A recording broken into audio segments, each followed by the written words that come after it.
I think Kareena Kapoor Khan said something like influence. I'm just enraged. I mean, I'm like, why does this profession just not have the basic respect from a lot of people? How do you manage running the business while also creating content? There's a closeness, effort into making things look effortless. So a lot of creators really boom in those 2.5 years. They will have gotten majority of their followers in that duration, and I think like it also helps us build our community and get a bit stronger. So a lot of creators really the biggest names that you see in the industry today, even some of the ones who started more recently have been buying followers, buying likes, and in the industry we know who's doing it. But so important to you personally, and I feel like we saw a drastic shift in ourselves and our thought processes once we took this up full time. Everything you get, is it something that is gifted to you, or do you also get your own stuff? You know what it is, right? Everybody is like, oh, they always have everything for free given to them.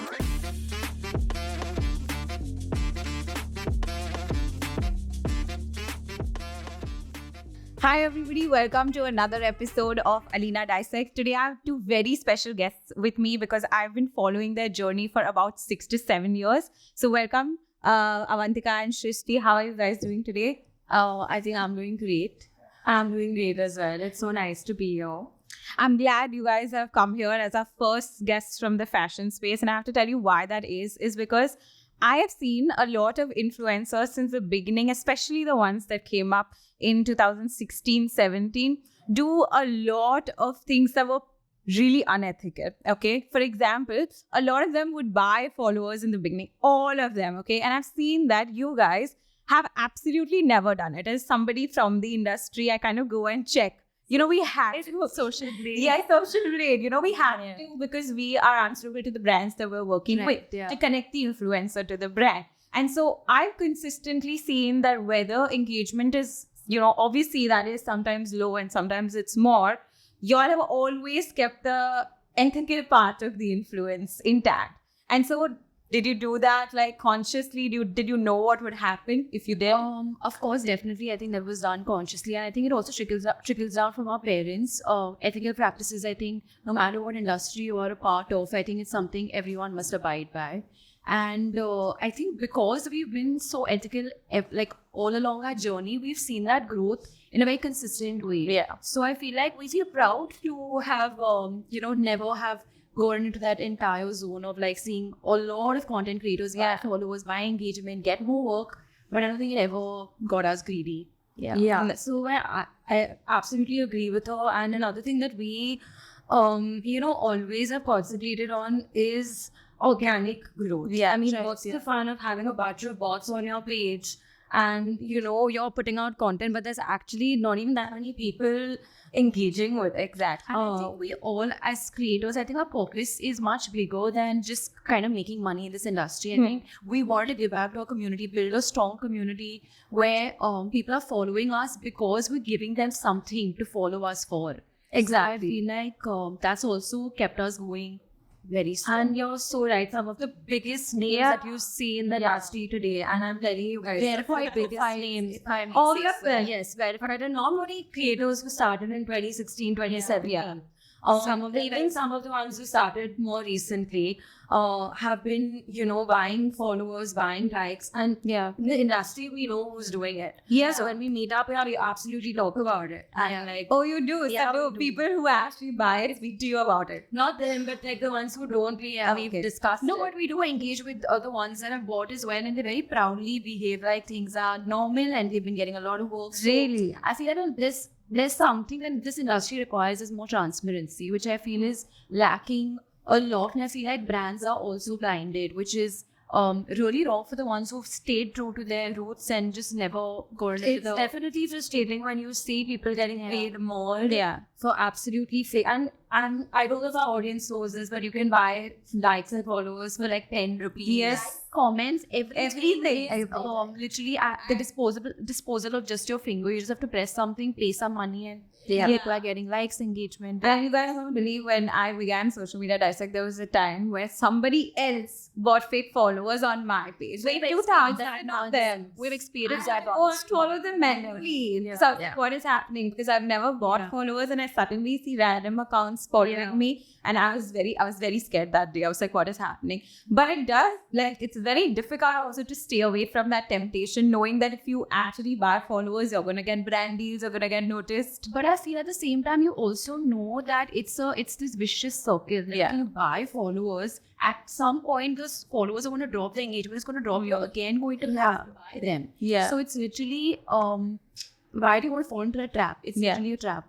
True. Tell me that there are two things I think in the influencing business you have to do. One is you have to stay authentic, and then one is you stay consistent. And those two, if you mix, is what I would say success. But tell me that how do you kind of manage being consistent while doing this for so long and so many things happening during it? You are taking so no, it's not easy. It's hard. There are phases where we're like completely in the zone and like, okay, let's kill it. Let's be consistent, ideas. But then you have other things happening. You have personal things happening. You have other aspects of your life. Like, you are growing up with the page, right?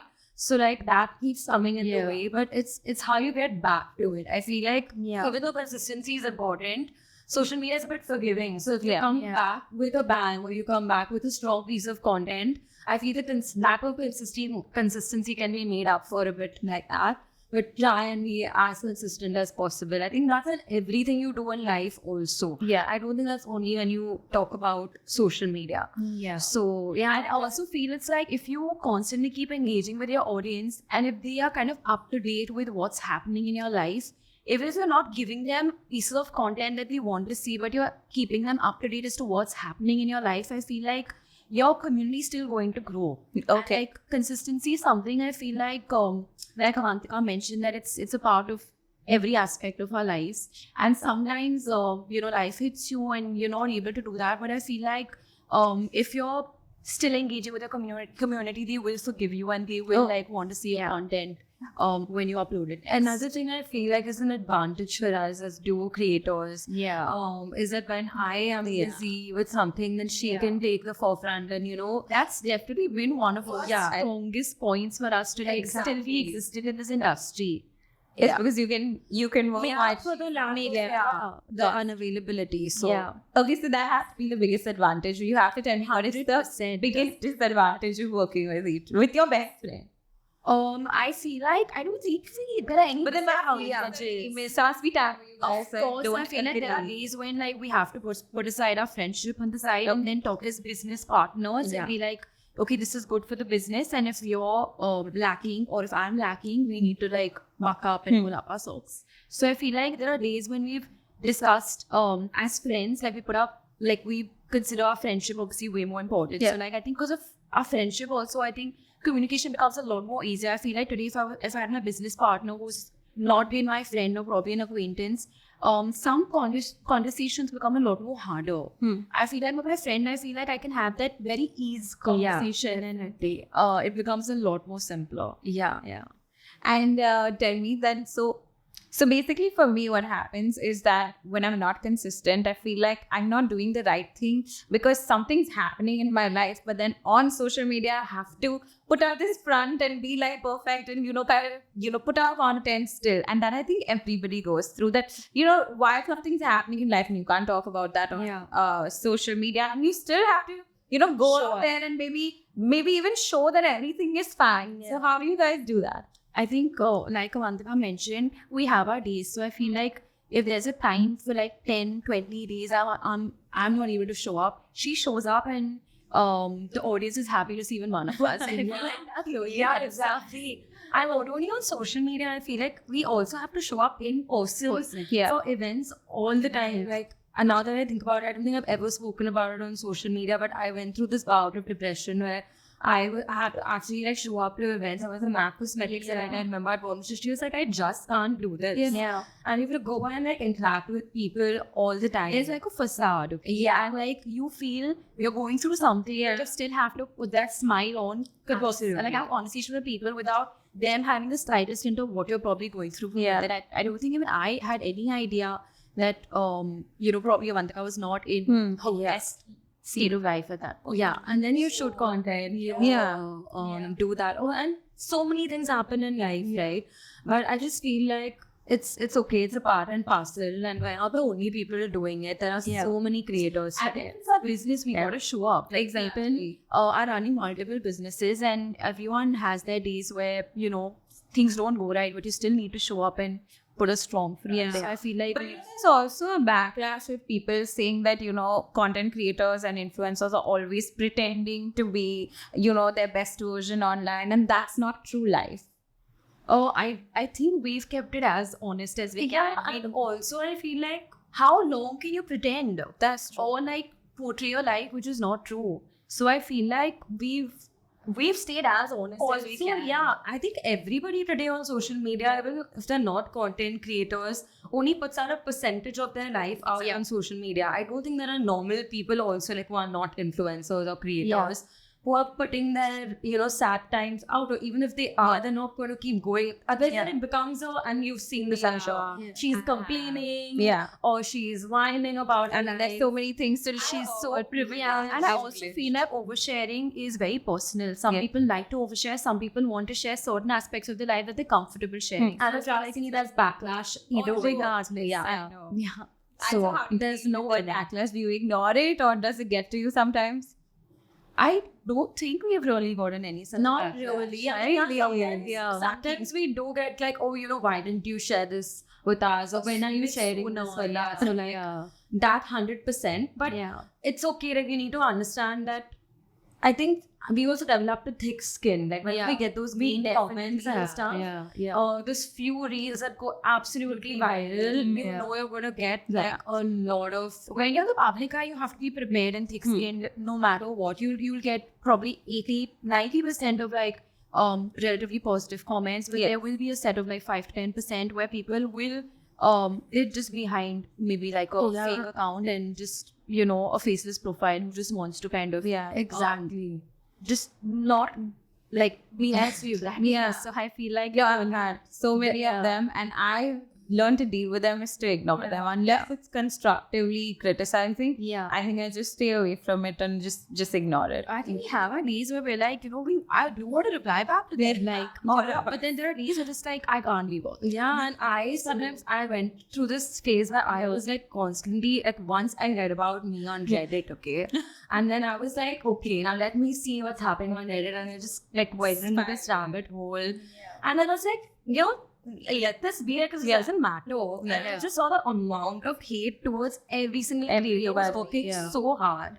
It's like I can't even look at this page and I go to Reddit to get like information and do research. And there's a lot of like backlash over there. there's a lot.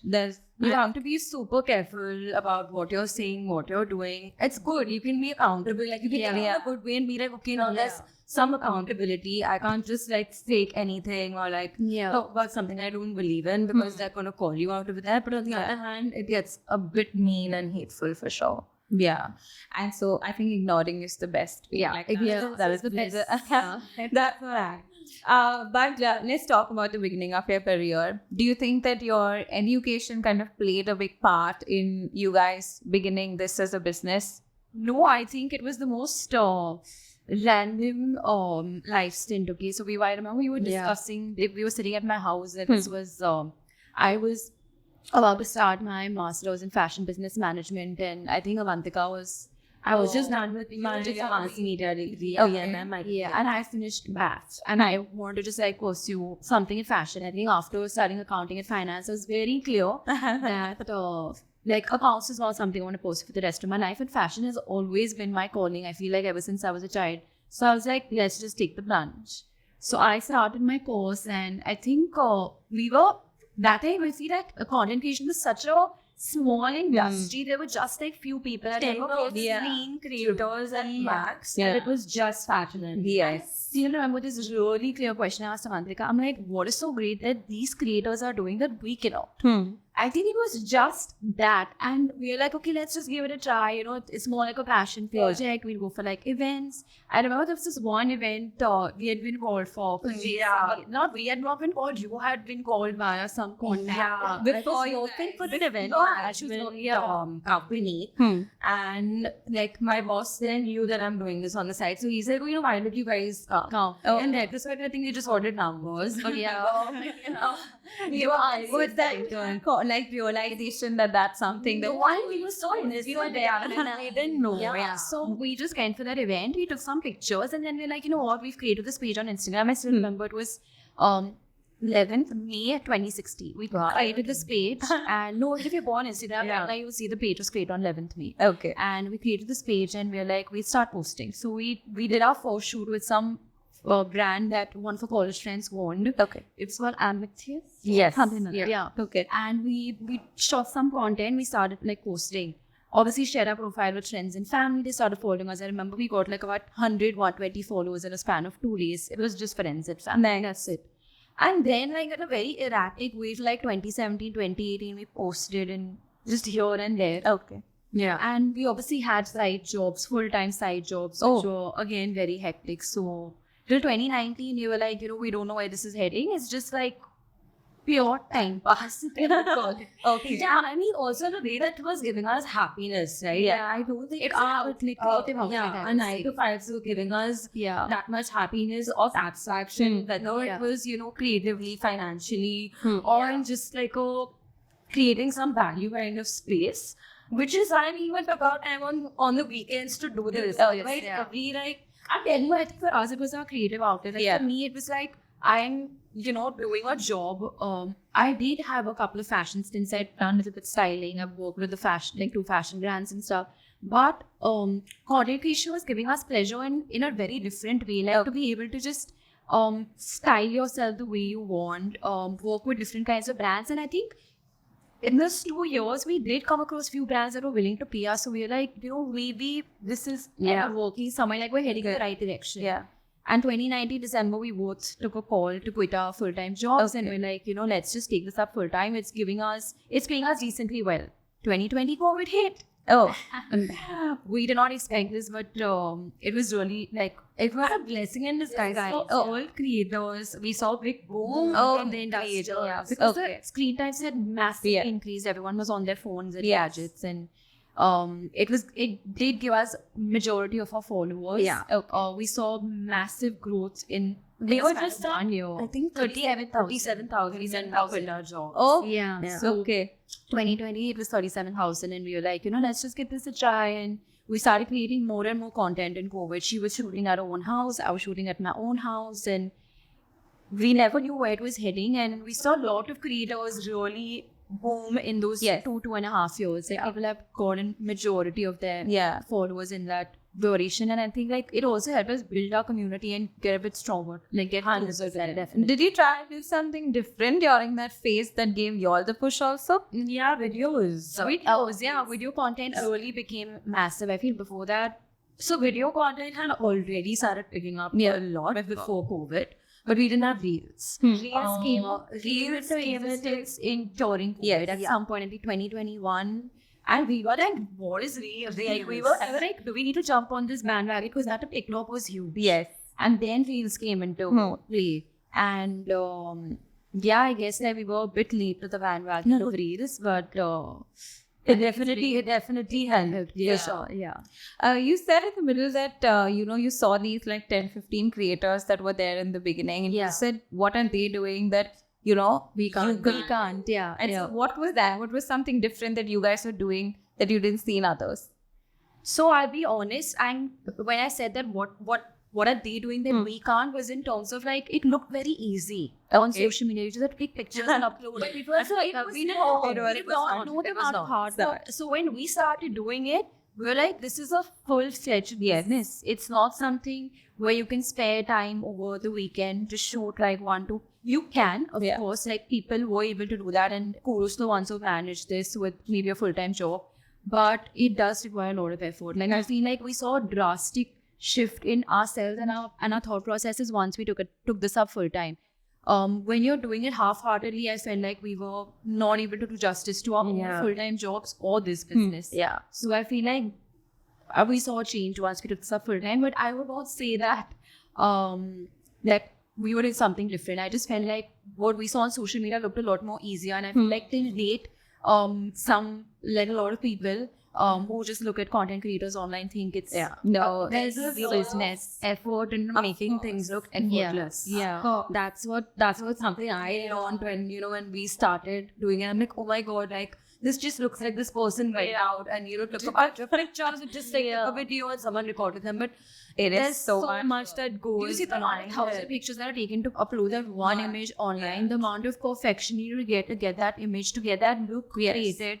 It's probably days of effort. And there's one more thing which I think is not spoken about so much, and that's judgment. Back in the day, those 10, 15, 20 influencers were getting a lot of judgment. And when we started doing it, we also started getting that. Like, we're just treated like models, or you think that, these people aren't doing anything much with their life. There's just a lot of scrutiny, and especially from the closest friends and family. Really? Yes. Your circles around you also must be like, must be sharing, because who else is following you in the beginning? 500 followers, 1,000 followers. Is your friends and family, because nobody really they didn't much understand what this was. Exactly. I see. We have taken probably years to explain to our own parents that this is not modeling, we're not mannequins. At the end of it, there's a lot of effort, and there's just so much that goes into content creation. It's from ideation to execution to just to get that product look in the best possible way on social media is not easy. It's like any other job, probably sometimes even harder.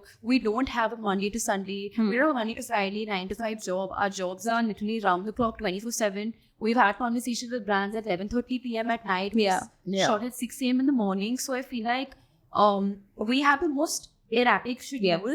And I would say I still I think give it to creators that we're touchwood, we also have a very flexible schedule, because at the end of it, we are our own bosses. So we get to pick and choose, but it's still you're working around the clock. But it is a profession which does not get respect. Still now. And I think there's a big creator recently who put out a post about it, got backlash on it. I think Kareena Kapoor Khan said something like influence. And that just enraged me. I'm like, why does this profession just not have the basic respect from a lot of people? Because they don't see the hard work that goes behind. They only look and it looks so nice, it looks so fancy, and looks like they've just seen the glamour of True. Like that's completely just on surface level. There are layers to content creation which people see. And there is so much competition, there is so much self-doubt. Creeps in. It's a mental game as well. 100%. So there are days, I get up and dress up and show up but to be able to do that, no matter how you're feeling, like today when you have a 9 to 5 job, you can go to office, you can look like, I would say, a piece of shit, but nobody will care. But today this job requires effort in terms of self-grooming, to PR, to networking, to shooting. There's just so much in this industry. In one place also that growth stagnates. Exactly. True. And I think this is something we've had a realization in the last couple of months.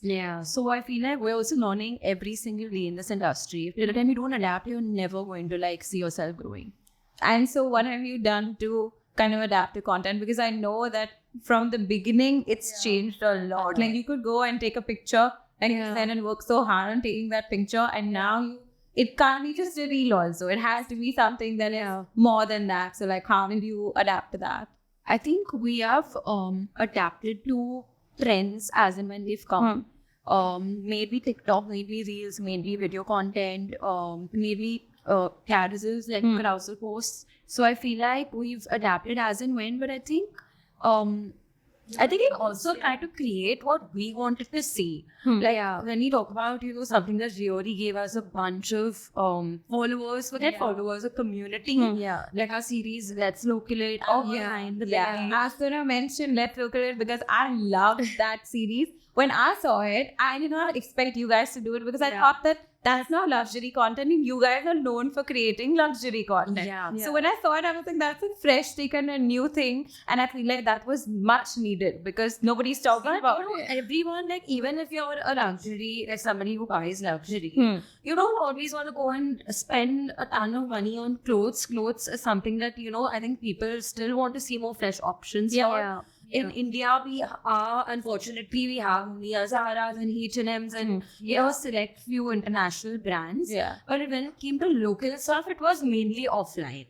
Which a lot of our friends also, in fact, one of my best friends, till date does not agree to shop anything offline because she can't get herself on board. Or the return process, not the quality. Online. I mean online. So we were just like, there are such nice stores in Bandra, in town, in different parts of Mumbai and different cities that people just don't know about. The Gen Z who's grown up in online shopping does not know about these places. And I think, I'll be very honest, the amount of love that series got, it really boomed their business. In a way, we felt like they were so grateful for us because RSC, they were just a store in Bandra. Like, a lot of people across Bombay did not even know about them, but now they were getting started by orders from different parts of Bombay. There were people who signed down Pune and stuff, and 100%. And we have one person, in fact, we let us know people from Dubai. We listen in Bombay. We love your series. We're going to all these stores because people are just, I wouldn't say they're done with Zara and H&M, but every second person you see wearing the same Zara dress, same H&M the same because we're friends. I feel like these stores, if you're able to even have some change in somebody's business or and be able to empower somebody's business, I feel it's very reassuring. It's a beautiful feeling. As a consumer of your content, when I looked at it, I was like, this is so cool because even I'm randomly shopping to these places, but I never know, this is the store and this is what it's called and this is exactly what it will get. Exactly. And there's something for everyone. Stores which are multi-designer stores for luxury buyers. We've done things that, where the starting price is just 1,000 rupees. So we also make sure that we're covering every single thing, no matter what your budget is. Did you consciously do that to get a different audience from what you had? No, I don't think. The purpose of starting Let's Local It was with an ideology for us to also explore these places. I feel like we were exploring these places because we were also pretty done with shopping certain brands. So I think we started off with that ideology and also enabling these businesses. We felt like at some point it is going to help them. So why not? And this was completely a not-for-profit thing, and we've just whatever we shoot, it's production costs completely taken by us. Every single thing from ideation to all that is done.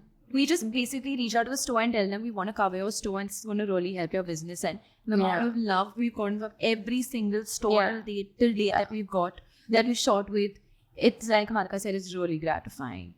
So you go to the store, you shoot and you cover what they have. Is there anything from the business end that you look at that, okay, we're getting the customers, or is there any deal with the brand, or it's just nothing? In fact, we're literally helping our audience because we're trying to get them a discount as well. So in a way, it's a win-win situation for everybody. And at the same time, we also get to build our community and give back to our community. Because if you're firstly able to give them what they want, second, you're getting them a discount and give them newer, fresher options. Everyone's happy at the end of it. And it's not like we take on every single store. Unfortunately, we have to recce and see actually if the store is worth us covering it. Do they have authentic goods? Are they offering something different? So these things are kept also that resonates with our style. I feel like we've also been a bit picky with the kind of stores that we also want to showcase, because at the end of it, if we are not being authentic to ourselves and putting out content which does not resonate with us, you're doing justice to your audience or to ourselves. So I feel like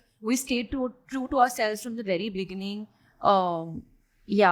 Okay, before I get into all the business questions, I have one question that I think everybody wants to know from influencers, and that is: do everything you get, is it sourced? Is it something that is gifted to you, or do you also get your own stuff? Absolutely. Can I Because you know what it is, right? Everybody is like, oh, these influencers, they always have everything for free. Give it to them. No, I'm very honest. Like, there are a lot of packages that come in PR which are not to our taste. Yeah. So what do you do with them? We, of course, we know friends and family.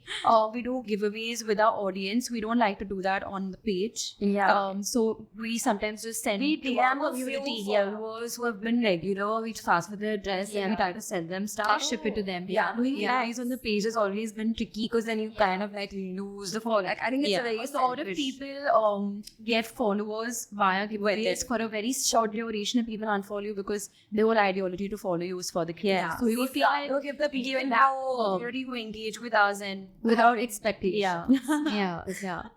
Oh, that's a nice way. So yeah, but not everything is sourced or is free of cost or is gifts and stuff. There are, I think, 80% of things we buy by ourselves. Oh. And there are a lot of times we go for work trips, which are also like kind of sometimes sponsored, like maybe flight tickets is sponsored by us. So I feel there's this huge miscommunication where people think that content creators are freeloaders. We're not freeloaders. We spend a lot of money by ourselves, but we're really grateful for all the PR that comes our way. And we do make sure we put it to like good use and it comes into people's hands that are going to use it. Yeah. But I also feel at the end of the day, it's an investment back into the business that you are creating for yourself, because it is a business. Yeah. So I want to ask you, because I'm also somebody that's very creative, and then you also have to run a business, and that's always been like an intersection of like a lot of different things. So how do you manage running the business while also creating content? I think we've done it all. Like we've. Do you think of it as a page I have to like run and put content on? Do you look at it? You have to look at it as a business. You have to look at it as a business, and you have to add creativity to that. And kind of like find a way to marry both of them, because I feel like creative people can find creativity in everything that they're doing, right? If you're not able to do that, and then are you really creative? Yeah. Right? And so if there is an option where something is making you good money and it's good for the business, but then creatively you're not inclined to it, what do you do in that situation? We have our days. We've had to like, but I feel like when it comes to such projects, we've been very picky. There are multiple times we've said no to projects that have not resonated with us and that do not stick to our values, is what I would say. Like, you need to find a middle ground. Yeah. I think you will get maybe a great plan, but they're like a bit rigid on what you can do creatively. But then you'll go ahead with it because you actually believe in the plan. Yeah, okay, it's fine. I can't put my creativity out here. That's okay. Yeah. Whereas a brand I would want to really work with an associate. Yeah. Versus a brand that you don't believe in, and you're like, oh my god, now you get to create all the creativity you want with this brand, but you would never like do it. For example, we've gotten a lot of like real estate things which are not even in Bombay. And we've had to say this is the best place to stay in. Imagine that. So we've literally rejected such projects, even though they've been paid, like wanting to pay us extremely well. But you sometimes just have to pick and choose what resonates with you and what is good for your business. And pretend that I'm going to stay in this place, or I think this is the best place to stay, but I'm visiting this place for the first time. So that way we're not going to be. I'm not okay with doing any kind of false claims, which is again, it's you're giving your audience something which you're not proud of. So it's just unfair to like share any kind of false. I think if you stay authentic to your audience, eventually you'll see the results. You might lose some business in the middle, but then in the long run, you'll see that it was worth it. And that's been our strategy from the beginning. Yeah, for sure. Okay, so for a lot of our audience will also say that, if there is something that you have in the background that is a base for you to be able to try this out, is that, and I know that that's indirectly, I'm saying that, a lot of people say that you're privileged, even to me, for example, and that's why you have these connections, and that's why it's easier for you to be in places and get things done. How much of that is hold true? We started from scratch. We didn't have a single connect, not one connect. I think it's taken us 7 years of like blood, sweat and tears. I don't mean really blood, sweat and tears, but it's taken us 7 years of to be able to network with the right people to be where we are today, actually show up every single day on social media, or at least try to show up every single day, build our own contacts, try to prove our own content. Like, we built our own community by ourselves. I don't think we've ever gotten a project because of a friend or a family or somebody has recommended. Like, I think it's come to us by our own merit. Yeah, but for sure. But in terms of general privilege, I am 100%. Like, we were backed by our parents at the beginning for sure. Like, yes, yeah. like having not had their support or like, you know, financial, like, okay, if, you know, you go try this out and if it doesn't work out, we'll figure. Which a lot of people don't have. Yeah, and I would like fully like recognize that and be like, yes, that privilege has 100% been there. We touch wood, we never had to bring food to the table. Yeah. So there are a lot of people who have had to start working to bring food to the table. Yeah. Our parents have always been very supportive to us, from a place that you guys go try out whatever you want. It's your life, you all need to figure out what's the best for you, and they've been very supportive throughout. Till date, I have my dad, no matter what milestone, whether it's a 250K, it's a 300K, it's a 100K, we get that message that morning when we've hit the minute the number, like, girls, way to go. Like, it's just standard. Like, we just know my dad is going to like message like that. Yeah. I'm from the big, and in fact, what's very ironic, in the beginning, he was the most against it of this industry, and today he's probably like our biggest supporter. And what changed? I think he just started appreciating that and understanding the industry. Like, he knows how massive of an industry it's become, and it's a full-fledged job. They've seen us work, go for shoots at 6 a.m, have conversations like I told you at 11:30 at night. We have proper, it's a business you're running. They see the numbers, they see the earning, and then they're just like, okay, these girls are with some serious. They must see the honor hard work you're putting in. 100%, and I feel find that when you see the financial growth, I think parents also feel a bit. My mom like security. I went to this party and this person was telling me that they follow you and this one follows you. Yeah, and then she gets so happy by like that. Yeah, you know, her friends know who we are. Following the page. So like, these things really like make a big difference. I think we fully like notes from your question. No.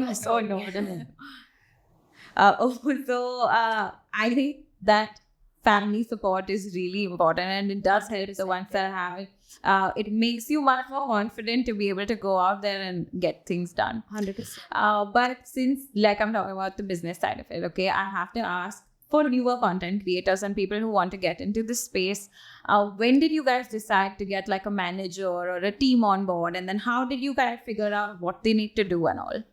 I think the first time we ever got a manager, we and Avantika were micromanagers. Like, 2020, we used to look at every aspect of business. Maybe admin work, maybe handling emails, maybe like talking to clients, understanding briefs, execution, sourcing. Every single thing was done by both of us. Correct.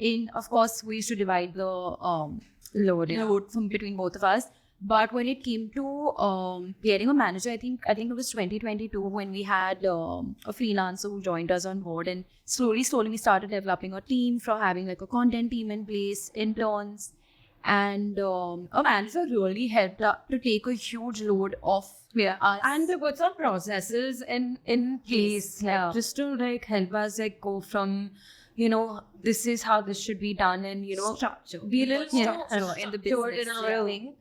But we didn't have an agency. We had a manager who was like, with us. And then manager kind of did all the aspects. So you had different people for doing like business development and somebody to do. In the beginning, the manager helped us to, like, obviously they look into closing business for you. Whatever inbounds come in, they understand briefs, share briefs with you. Execution, all of that is obviously still. But we had a separate person for content. Just to help us brainstorm ideas, help us in how to execute ideas, and maybe like an intern to kind of help us with sourcing. So it's a team of like four people. Like maybe it was just not a one man or two people thing happening. And honestly, it made things easier, because then when we went on shoot, we were a little bit more relaxed. And that's what you need, because you're in front of the camera. You need to be like only concentrating on what you're doing for that particular piece of content. there were times where when we didn't have this, we were shooting and then reading briefs in between. My dad was saying, like, I'm reading a brief, like, it was just chaotic. Yeah. So it definitely makes a huge difference. But there's some chunk of the work That's taken off you. Yeah. Yeah, no, and team obviously greatly helps in that aspect. But I want your audiences to hear this now, that what a part of your revenue comes from brand collaborations, and is there other streams of income also to this business? We have, I think, explored like launching our own collection with the brand. So that was the secondary stream of income that was coming in. But primarily, most of our income comes from brand associations. Brand associations, there are some affiliate programs that we're a part of. Yeah. There are lots of nice affiliate programs, especially I think micro creators should look at that. Yes. That in ad is also income. 100% comes your way. Then there's, like she said, collaborating with a brand at a collection, doing revenue share there. Then there's a chunk of money that also comes in from usage. Yeah. So you may not actually do a brand collaboration. Okay. But you can shoot something for a brand. It may even never go on your page. Yeah. Okay. But that brand is using it for their own purposes and like promoting it and stuff. So it's not essentially us creating content for the brand, or just being a face of something. Oh, Yeah. got it. And how many of these brands are brands that keep coming back to you over? How many brands come in for a one-time association? We have had multiple retainer models wherein we work with brands for like the entire year. Oh. And we've also had brands that have come back to us like year after year. So it really depends, but there are also brands that we work with probably just on a one-time basis. It again depends on how well you perform for the brand. What is the ROI that the brand has gotten after associating with you. So it's very dynamic. Yeah. Also, I feel like, everyone thinks that, okay, you collaborate with this one influencer and it's going to be shot this much ROI. I don't think that can be, pre-calculated. Yeah. Because I feel like every brand, their approach, the product also matters. Like, I tell brands we tell brands a lot of times that we can bring the audience to your page. But then what you're selling is also important. Yes. Yeah. So I feel like when that click happens, where our audience likes what we're promoting and it's all aligned, the price points aligned, the ethics of the brand's aligned, then I think we can create more ROI for a brand then. But have there been brands that have actually said that, I need this much conversion? Because I know that conversion. Yes. Till date, we get like, these are like some brands do have certain expectations of certain set of views they want, certain set of comments, engagement. Now, at the end of it, we as creators cannot judge that. Like, it depends on how the product is like resonates with the audience. So, I don't think it's fair for a creator to guarantee a certain set of views, but brands do have such. So, what do you say to the brand in such a situation? I think we've been very honest that we try our best. Yeah. But at the end of the day, it's an algorithm. Yeah. Like, we don't run Instagram. Yeah. It's our audience. It's your product. It's your page. Like, what have you done? Like, and a lot of people come and ask us, like, new brands, like, they pick up the phone and they're like, guys, we just upping off and, we want to collaborate with you. And I have said, look, you have 5 posts on your page. I would suggest grow your page a little bit. Yeah. Especially something for people to even see. Yeah. And then you invest money into influencer marketing. Like, you will also need to use your brains. You can't just be like, okay, here's the sum. Yeah. And this influencer is amazing. And I know they're going to get me ROI. It doesn't work like that. There's a lot of factors that go into, creating a successful campaign. Yeah. And so, any of your favorite campaign you worked on that has done really well for a brand? I can't lay stress on any particular campaign, but we do try to give it our best for every single campaign. It's mostly hit work businesses that I actually get a lot of people telling us that this is what you help with and stuff. Yeah. When you collaborate with bigger brands, I don't think they can also tell you exactly what you've done. Well, I feel like every brand has a different purpose of why they associate with content creators. So some brands look at it from a marketing angle just to kind of put some kind of get some visibility. Yeah. Some brands want to actually get that ROI. So I feel like every marketing campaign or a brand association is backed by a purpose of what the brand wants from the influencer. So I feel like we've actually done multiple campaigns wherein like people have said that okay, we just want to promote this on your page because we want eyeballs. Yeah, true. And there have been brands who are like, okay, we need certain kind of ROI. And Yeah. we have achieved to give that, but sometimes it also does not hit the spot, and sometimes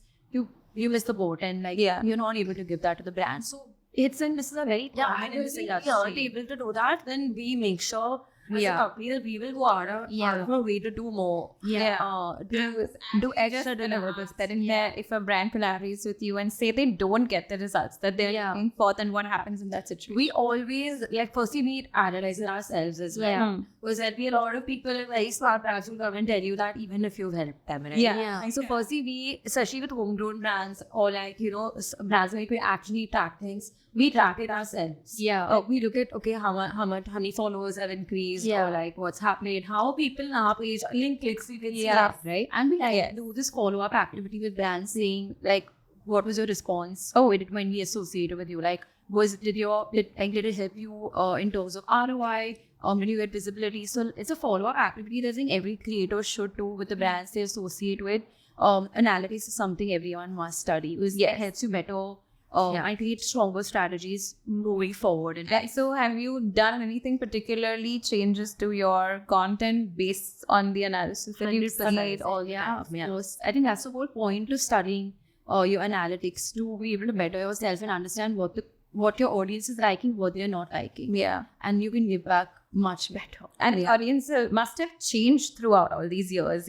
Demographics, all of that must have but at the end of the day, I feel like if people are on social media, they either want to learn something or they want to be entertained. And there's nothing really else anybody is looking for. So you're either in those buckets, and if you are doing it, do it well. So that's about it. Okay. Now going to fashion questions. Okay. So first of all, why is fashion so important to you personally? I feel like I mentioned earlier also, I think fashion has always been a part of my system and a part of my core. Like, I've always wanted to explore the industry. It just fascinates me, like, to understand how trends function. And I think dressing is such a huge part of fashion. So I feel like that's always interested me personally ever since I was growing up, to be able to make that switch from like doing finance and accounting to be able to switch to fashion.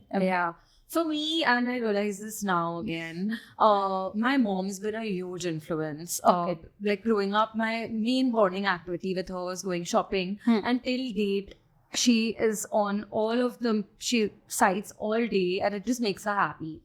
And I've gotten majorly influenced by that. That's one. And I just think it's just such a wonderful way of like feeling confident about yourself and expressing yourself.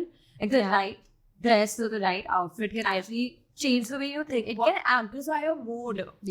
True. It really, I feel like dressing is also like your first impression. Like, and I truly believe that.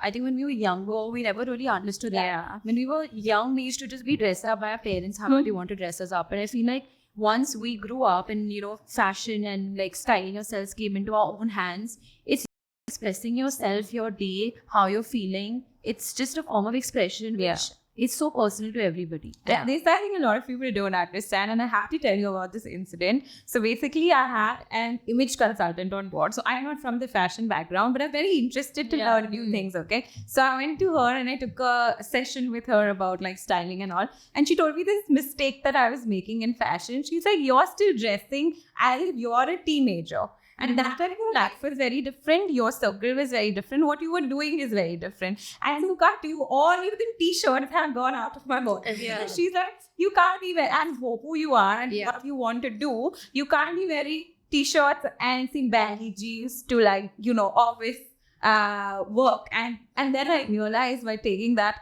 session with her is that how important actually fashion is to be able to represent what you want to be able to say. Through how Look, it's a form of expression. But I feel like a lot of people don't understand that. Still, a lot of people don't get that. Everybody, and especially there are these people who like wear the same t-shirt and the same house every single day, and think it's the coolest thing. You can tell so much about a person by the way they dress. You can tell.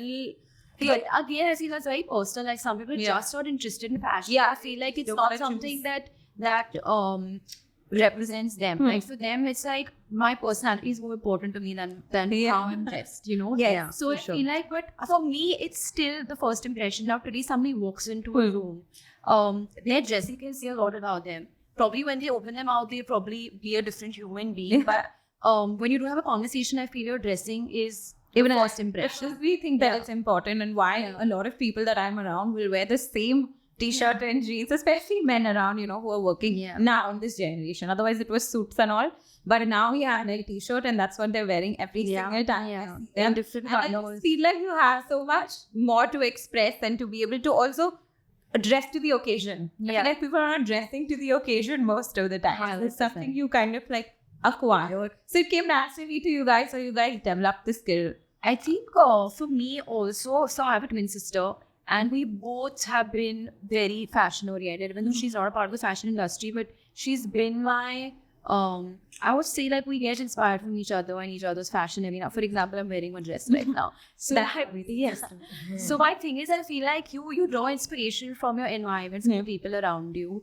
And that's just how it's been. I think that both have also influenced each other without respective styles. It's changed over the years. And it has not changed 100%. It's been 1000%. It has. Yes, what? I used to be like a very, I don't know, like it's matured, I would say. But no, I started taking a lot of, risks in fashion also in a way, very early on. And now that I've taken all my risks, I know what works and what doesn't work. Yeah. So you understand your body after a certain point, and you're like, this is what I like. Yeah, and I think that's very important for anybody who's trying to find their personal style. Yeah, you need to have a bunch of different things and see how you feel in them, and then kind of decide, okay, this is what I want to do. But there are as well I dress like how I used to dress 5 years ago. So that's just my mood. I feel like dressing like that. So okay, so I think we were talking about fashion, the fashion industry. What is something right now that you think is like really in and you want it to stay? In fashion trends, something that is really, I think, and I'm really liking denim skirts, like, the full length denim skirts with the slit. I think like it should stay. I feel like denim as a trend is becoming huge. Like it's back. It's back in how, and like embellished denims, like quad sets in denims, maybe like jumpers. Everything denim is amazing for me. For me, it's baggy pants, jeans, cargo, pants, comfortable. Comfort has become really important to me. So then also that's the same thing again and again. I just I need everyone very uniform. Like it's literally uniform. I believe that would be at a she been stretched like for like 3 weeks, and I'm like, okay, done with this now. Please, now get I hope it's here to stay. Okay, and what is something about the fashion industry that you absolutely don't like? Like industry or like in fashion? Interesting people. I can't stand. There are a lot in the fashion. Of course, space. every industry has its own set of people that are becoming. If somebody's pretending in this space, I think it's quite evident. Yeah, it's very easy to understand, and people who are part of the industry definitely know that. Yeah, probably. Okay, tell me now that when you meet these influencers and your contemporaries, how are they actually in real life? Are they the same that they project on social media, or are they different since you guys must be doing? I feel like we've also engaged with them in a limited capacity. To say like they're not. And then if you just in work colleagues, and they're like obviously our friends also. But you don't meet them so much in like this. No, I'm saying we don't meet them that often in a non-working environment to be able to say. So at least for me, at Avantika still makes an effort to like I'm just in my own zone sometimes, and like but I think that mostly everyone is the same. Yeah. What they are on social. It's not like it's like I'm the best and it's no. If there are one or two people who are like much nicer on camera then they are probably off. Okay. But most of them are just being themselves. I feel like being themselves, and I think everyone really respects each other in the industry. When we meet everyone, most of the people are very cordial and nice to each other. So I feel like, and everyone is, especially I can't speak for any other city, but us Mumbai girls are like very, very helpful. Yeah. So even if anyone calls me or I call them and I'm like, look, this is happening with the brand, POC, or like, did you experience the same? Everyone's always here to help. That's I think the book community is like really strong that way. Yeah.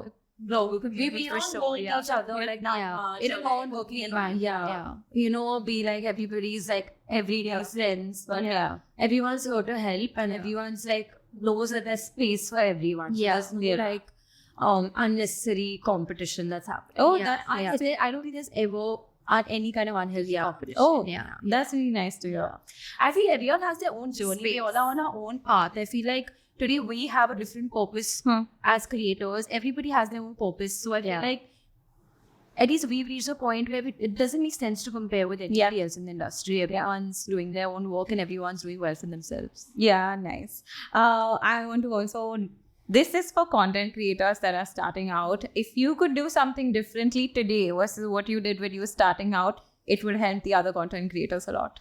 For me, very like I'm speaking on both our behalf here, is I think one thing that I feel I regret we should have done much earlier was network. Build more stronger relations with the PR agencies, and I feel like we put our blinders on and we're in our own lane. Like completely cut off networking as a part of a business strategy, which I think we should have and we are trying to. So content creators today should also look at it more like a business, get in touch with the PR teams, the brands. Put yourself more out there. I feel like we've always waited for work to fall into our lap. Like Touchwood work has been great and we should never pitch ourselves until like the last 2 months we have an agency on board. So it's always been work coming our way. We're just taking that. So getting don't be afraid to like put yourselves out there.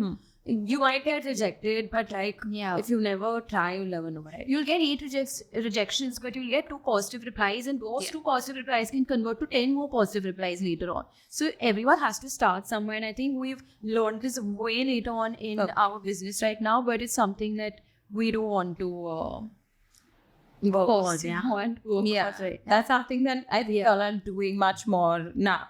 They're trying to. There are new content creators I've seen though do that aggressively though. They know that it's a business and they know that they're very aggressive, and that's why a couple of content creators have probably grown overnight. Like, you can see that sometimes you'll be at the right place at the right time. That's there. Luck can favor you, but you also need to put yourself out there. So and equally important. Which content creators did you love the most at the Cannes Red Carpet? For me, I really like Deepa Khosla's the 2030, like the one where she's the futuristic look of hers. Really nice. I feel like it was so new and fresh to the eye. You've constantly seen the same kind of you see people wearing these long chain gowns, or like they'll wear reds, whites, but I felt like her outfit was just stunning. Like she pulled it off like nobody else would. Yours also? I loved what Deepa did. She made sure each look was like different. I also like Masoom about how she always keeps it so real and authentic. Absolutely. It's every time I feel like it's a breath of fresh air. Like, and it's so well. I think she pulls it off. Like even though it's nothing like new to the eye, but because she pulls it off so well, I feel like it's fresh again. So I feel like she herself is a breath of. For me this time it was the story, and it was Nancy. Of course. Story. Of course. Of course, love the outfits also, but I'm talking more. The story. Look at the story. I think it's so inspiring for so many girls out there. Inspiring, and I feel like the talent Nancy has. It's incomparable. It's just insane the way that she was there, and then she pulled it off so well. Coming from a small town, like I read her entire journey and her story, and I was like, it's amazing. Like you can never take that away from her. Or the amount of hard work that have gone into like get where she is today. Absolutely. Yeah, that was my favorite story from the Cannes thing. Okay, if you have to give one advice to all the new content creators that are coming up. One advice: stay true to yourself. It's so easy to get wavered in this industry. Like with a blink of an eye, you can become another person.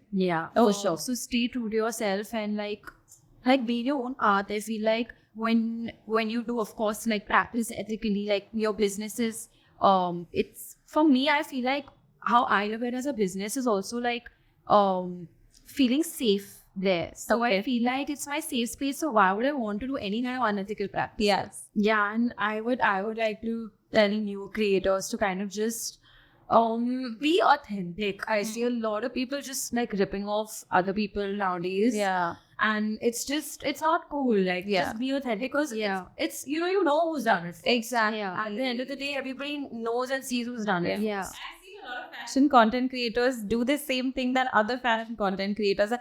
And not from the field, I can tell that, this is Exactly. something that It's to us, it happens to others. Yeah. You can be inspired from something, but you can't just wish you yeah. It's not fair to another creator. And also they become very smart. Exactly. Yeah, for sure. Okay, I have had a fat conversation. Speak so much about fashion. And I got a lot of knowledge also. But I'm glad that I did all the different bits of like influence and fashion and business. Yeah. And so I'm glad, because I don't think I've heard you guys talk about that side of No, we haven't. We honestly haven't. Yeah. I'm glad that it's happening on and But we do have such conversations with our friends, though, because like our friends are so intrigued sometimes. Like, we really want to understand how the business side of this works. And we're honestly really blessed to have a great set of friends who are actually interested in knowing about our business and not just judge from as an outsider. the looks. Yeah. Very supportive. Thank you so much for coming. our Yeah. So much fun. I'm so glad I finally met you guys in person, because I've been following you for so long. Yeah. And I'm sure that this episode has been very helpful for other people. I'm sure they're going to take the really hope so. Yeah. It's helpful, and Yeah. I hope they enjoy watching it. Like, Yeah, then take away there's lots something. of takeaways from you. Yeah. Thank you so much, and Thank you.